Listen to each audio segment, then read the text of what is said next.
Atención México, lo que ocurrió esta semana en Palacio Nacional no fue un intercambio diplomático ordinario, fue una línea trazada con firmeza, una frase que ya recorre todo el continente y que define con precisión quién gobierna en este país. El embajador de los Estados Unidos en México, Ronald Johnson, decidió pronunciarse sobre cómo debe conducirse la política interna mexicana. Y la respuesta de la presidenta Claudia Sheinbaum fue tan nítida, tan contundente y tan digna que no dejó espacio para interpretación.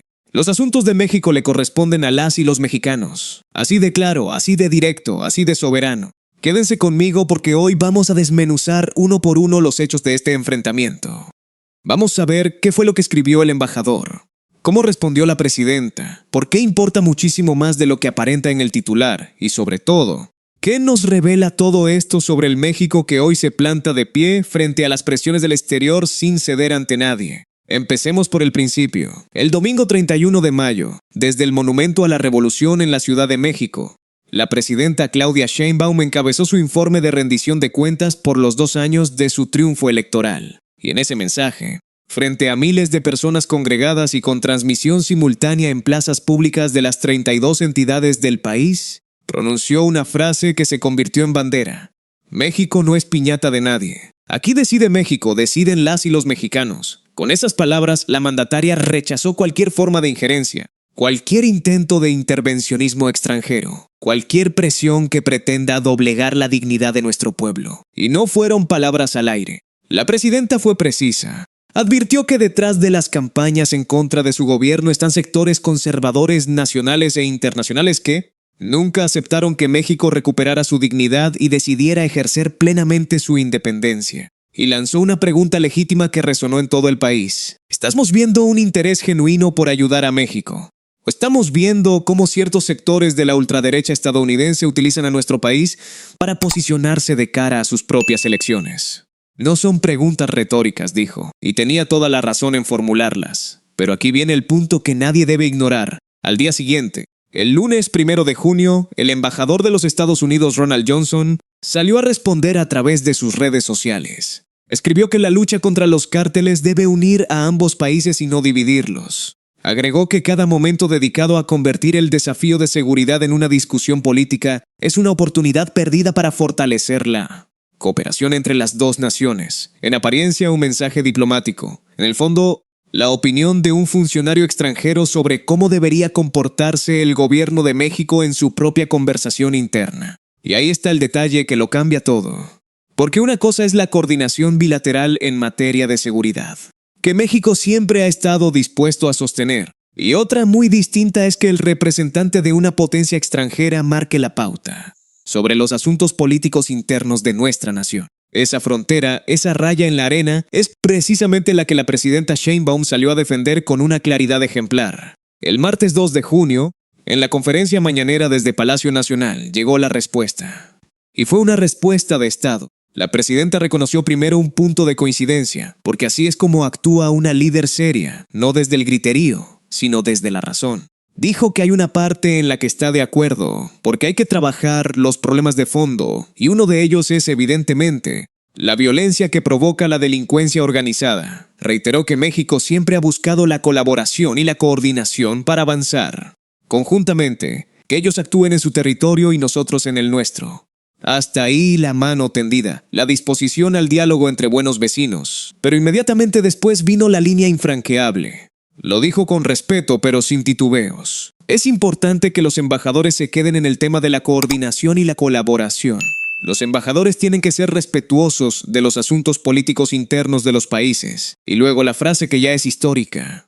Que el embajador se quede en el tema bilateral y respete los asuntos internos de nuestro país. Porque los asuntos de México le corresponden a las y los mexicanos. Escuchen bien esa última parte, porque ahí está concentrada toda una doctrina de política exterior. Los asuntos de México le corresponden a las y los mexicanos, no al vecino del norte, no a una embajada, no a un funcionario. Por más poderoso que sea el país que represente, a nosotros, a las y los mexicanos. Esa es la soberanía expresada en su forma más pura.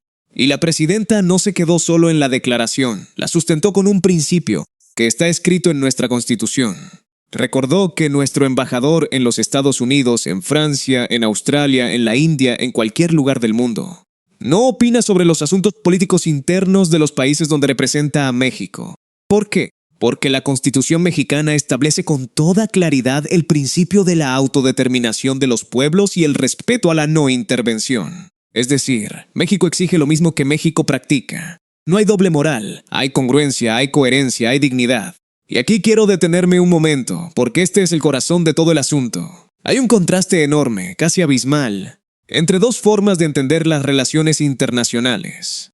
Por un lado, la posición mexicana basada en el respeto mutuo, en la igualdad soberana de las naciones, en la idea de que cada pueblo tiene derecho a decidir su propio destino, sin tutelas ni presiones externas. Por el otro lado, la vieja costumbre de tratar a México como si fuera un patio trasero, como si nuestras decisiones internas pudieran ser comentadas, corregidas o influidas desde afuera. Y lo que la presidenta Sheinbaum dejó clarísimo esta semana es que esa vieja costumbre se acabó.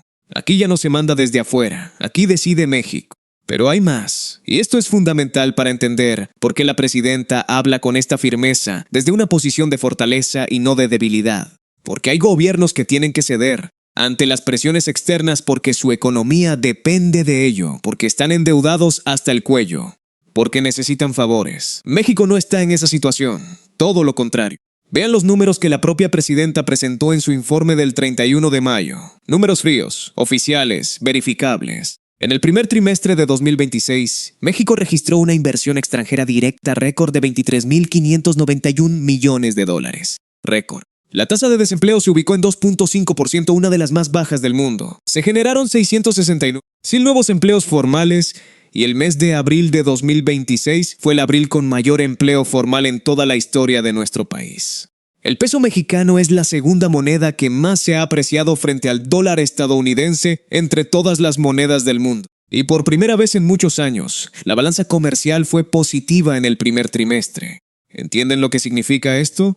Significa que cuando la presidenta de México le dice a un embajador extranjero que respete los asuntos internos del país, lo hace parada sobre una economía sólida, estable y en crecimiento. No habla desde la necesidad, habla desde la fuerza. Y esa es una diferencia gigantesca. La dignidad cuesta poco cuando se tiene con qué respaldarla. Y México hoy tiene con qué. Y miren este otro detalle, porque pinta de cuerpo entero el carácter de este momento.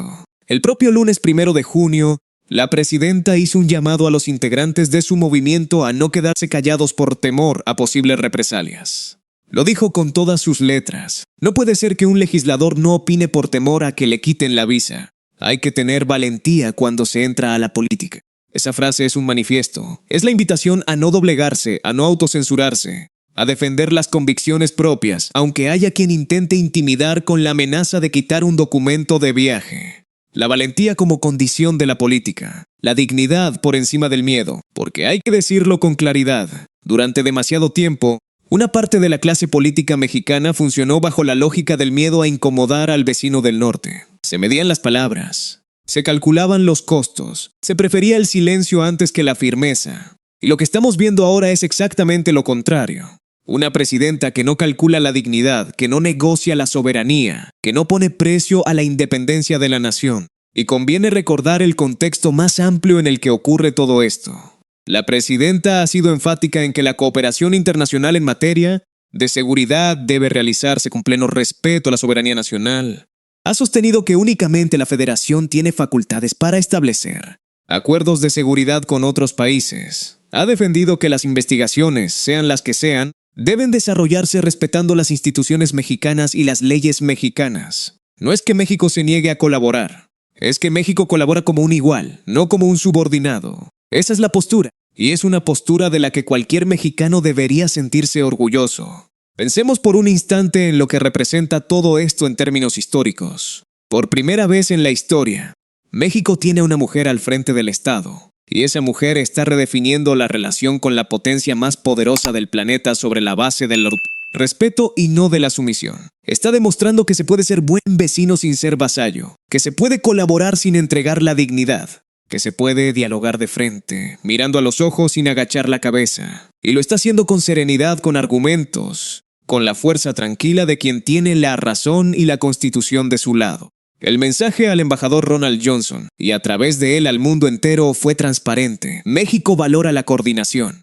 México busca ser buen vecino. México está dispuesto a enfrentar juntos los problemas compartidos. Pero México no tolera que nadie venga a opinar sobre cómo deben resolverse los asuntos que solo a los mexicanos competen. La frontera está marcada. La línea está trazada. Y del lado correcto de esa línea está la soberanía de una nación que recuperó su dignidad y no piensa cederla. Porque al final de cuentas de eso se trata todo. De que un pueblo trace su propio rumbo. De que las decisiones que afectan a México se tomen en México, por mexicanos, pensando en el bienestar de los mexicanos. De que la palabra soberanía deje de ser un discurso y se transforme en una práctica cotidiana, defendida desde Palacio Nacional con la misma determinación con la que se defiende cada mañana en cada rincón del país. Eso es lo que se disputó esta semana, y eso es lo que la presidenta Claudia Sheinbaum resguardó sin un solo titubeo. México avanza con una economía estable, con empleo récord, con una moneda fortalecida, con inversión que llega de todo el mundo y con una conducción que no se doblega ante presión alguna. Ese es el México de hoy. Un México que colabora pero no se somete, que dialoga pero no se humilla, que tiende la mano pero no entrega la dignidad. Un México que, como dijo su presidenta, no es piñata de nadie. Seguiremos documentando paso a paso cada capítulo de esta defensa de la soberanía nacional, porque comprender lo que está ocurriendo es también una manera de proteger lo que somos. Y ahora me interesa mucho conocer tu perspectiva. ¿Cómo crees que México debe equilibrar la cooperación en seguridad con la defensa de su soberanía frente a las opiniones de funcionarios extranjeros? Déjame tu reflexión en los comentarios, con respeto y con argumentos, porque este es un espacio para pensar juntos el rumbo de nuestro país.